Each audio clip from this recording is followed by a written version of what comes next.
Morning students. গতকাল অবধিও কিন্তু ওয়েদারটা বেশ প্লেজেন্ট ছিল।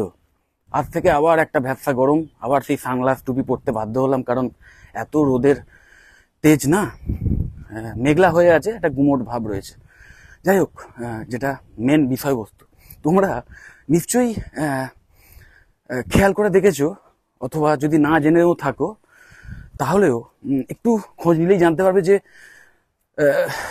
পৃথিবীতে যত ভালো ভালো কোম্পানি আছে, বড় বড় এমএনসি আছে বা কর্পোরেট সেক্টর আছে বা বড় বড় কোম্পানি আছে, সেই সমস্ত কোম্পানির সিইও যারা, বা যারা এই বড় বড় এন্টারপ্রেনার, বা যারা সোজা কথায় যারা প্রোপ্রাইটার বলতে পারো, এবং যারা উদ্যোগপতি, তাদের মধ্যে ম্যাক্সিমাম একটা কমন ইন্টারেস্ট দেখা যায়, সেটা হচ্ছে হিস্ট্রি, মানে ইতিহাসের উপর একটা কমন ইন্টারেস্ট কিন্তু তাদের থাকে। এবং শুধু বড় বড় যে উদ্যোগপতি বা ব্যবসায়ী বা সিইও তাদের কথা বলছি না, তার সাথে সাথে বড় বড় ধরো নামকরা সায়েন্টিস্ট, ইঞ্জিনিয়ার, তারাও তাদের প্রফেশনে তো নিজেদের পিকে গেছেই, গিয়ে এখন হয়তো মানে হিস্ট্রি নিয়ে পড়াশোনা করছে, হিস্ট্রি নিয়ে মানে দারুণ দারুণ সব থিসিস লিখছে, মানে হিস্ট্রিতে ইন্টারেস্টটা কনভার্ট হয়ে গেছে ইতিহাসে। তো এই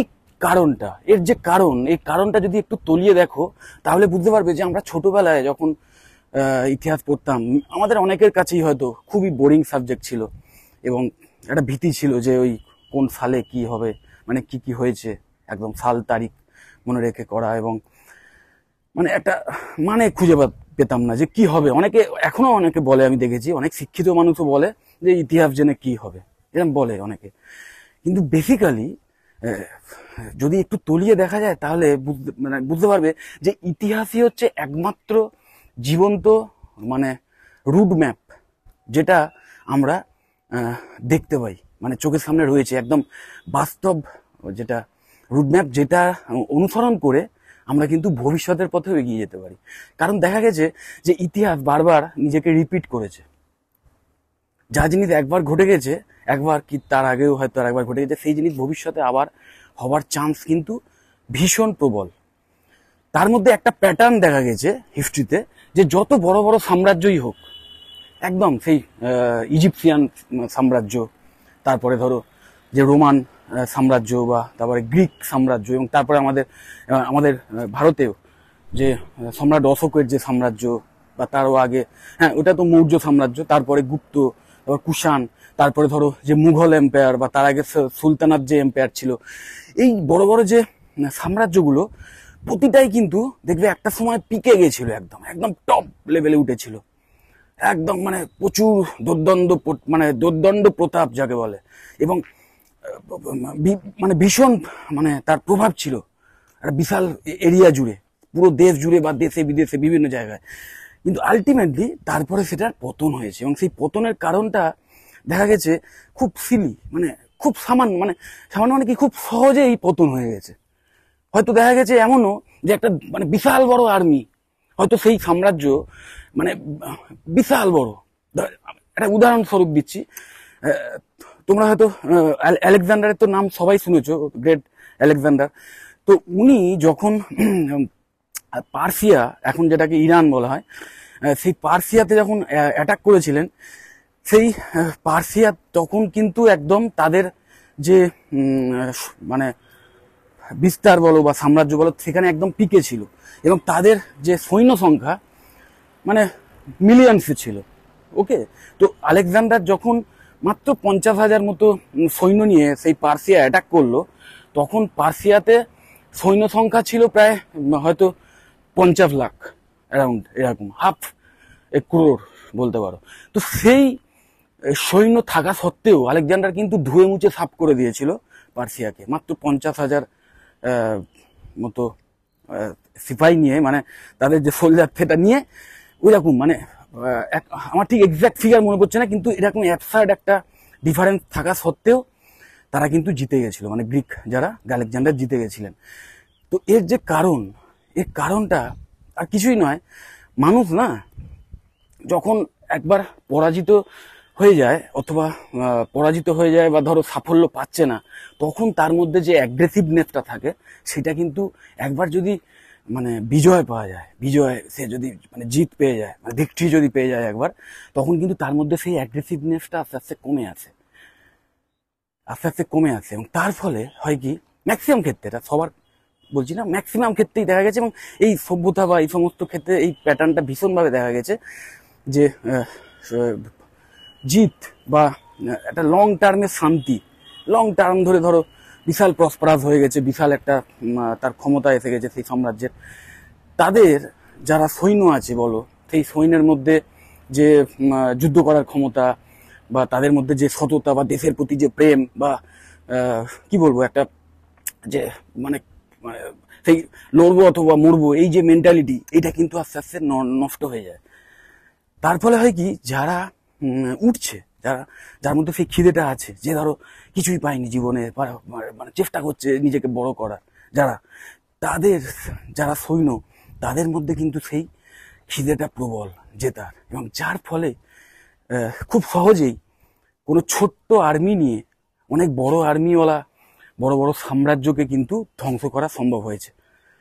এইখান থেকে একটা ভীষণ ভালো লাইফ লেসন পাওয়া যায় যে যে কোনো মানুষ, মানে তুমি যদি প্রতিটা মানুষের জীবনকেও তার নিজস্ব যে যুদ্ধ, সেই যুদ্ধের মানে রাজা বলতে চাও, নিজের জীবন যুদ্ধ ওই জন্যই বলে, তো সেইখানেও কিন্তু দেখা গেছে যে যারা না বেশি কমফোর্টের মধ্যে রয়েছে বা যারা বেশি কন্টিনিউয়াস একটা মানে আরাম বলতে পারো বা জিতে গেছে এবং সেটাতেই সন্তুষ্ট, তারা কিন্তু আর খুব একটা বেশি প্রসপারিটি পায়নি, উল্টে তাদের আস্তে আস্তে ডাউনফল হয়েছে। আবার উল্টে যারা একটু অ্যাডভার্স কন্ডিশনে রয়েছে, যাদের ধরো একটু আর্থিক প্রবলেম বা অন্যান্য নানা রকম বাউন্ডারি রয়েছে, সুযোগ সুবিধা সেরকম পায়নি, তাদের মধ্যে কিন্তু সেই জেতার খিদেটা থাকার জন্যে তাদের কিন্তু মানে বিশাল কিছু অ্যাচিভ করার যে সম্ভাবনা ভীষণভাবে দেখা গেছে, এবং সেটা অ্যাচিভ করেওছে, এমন ঘটনাও কিন্তু আছে। মানে দেখা যায়, একটু চোখ খুললেই দেখতে হবে যে অনেকেই হয়তো আছে যাদের একসময় হয়তো কন্ডিশন ভালো ছিল না, ফ্যামিলি কন্ডিশন, এখন হয়তো ভালো প্রসপারিটি করেছে, এরকম হয়েছে। তো স্টুডেন্ট লাইফেও কিন্তু সেই জিনিসটাই দেখা যায়। দেখবে অনেক বেশ কিছু ফ্যামিলি আছে যাদের হয়তো ফ্যামিলি ব্যাকগ্রাউন্ড মানে ফিনান্সিয়ালি বলছি খুবই হাইফাই, কিন্তু তাও দেখবে তাদের যে যারা বাবা মা তাদের বাচ্চাদের বা সন্তানদের কিন্তু একটু কষ্টের মধ্যে রাখে, একটু কষ্টের মধ্যে রাখে, যার ফলে সেই স্টুডেন্টের মধ্যেও কিন্তু ওই স্টুডেন্ট কিছু পেতে চাইলে বা কিছু জিনিস কিনতে চাইলে মানে শর্ত দেওয়া হয় এটাই, যে ভালো যদি রেজাল্ট করো তবেই এটা কিনে দেবো, বা ভালো রেজাল্ট করলে তবেই ওখানে নিয়ে যাব, এই ব্যাপারটা। তো এই যে ব্যাপারটা না, এটা কিন্তু খুব দরকার আছে, এটা ভীষণ দরকার আছে এই অ্যাডভার্স কন্ডিশন থেকে মানে নিজের যে জেতার যে রাস্তা সেটাকে তৈরি করা। সো তোমরা বুঝতেই পারছো যে তোমরা আজকের যারা হয়তো একটু ফিনান্সিয়ালি উইক কন্ডিশনে রয়েছো বা সেরকম সাফল্য পাওনি, হয়তো রেজাল্ট সেরকম একটা ভালো হয়নি, ক্লাস 12-এ মানে জাস্ট রেজাল্ট বেরোলো এবং রেজাল্ট হয়তো ভালো হয়নি, তোমাদের মধ্যেও যদি এই খিদেটা একবার তৈরি হয়ে যায় যে ঠিক আছে যা হয়ে গেছে হয়ে গেছে, কিন্তু আমি পাইনি, কিন্তু আমি জেতার স্বাদ বা জেতার যে মজা সেটাকে আমি আস্বাদ মানে নিতে চাই, এবং আলটিমেটলি সাফল্য, সেই সাফল্য মানে কেরিয়ারের যে সাফল্য সেটাকে আমি আস্বাদন করতে চাই।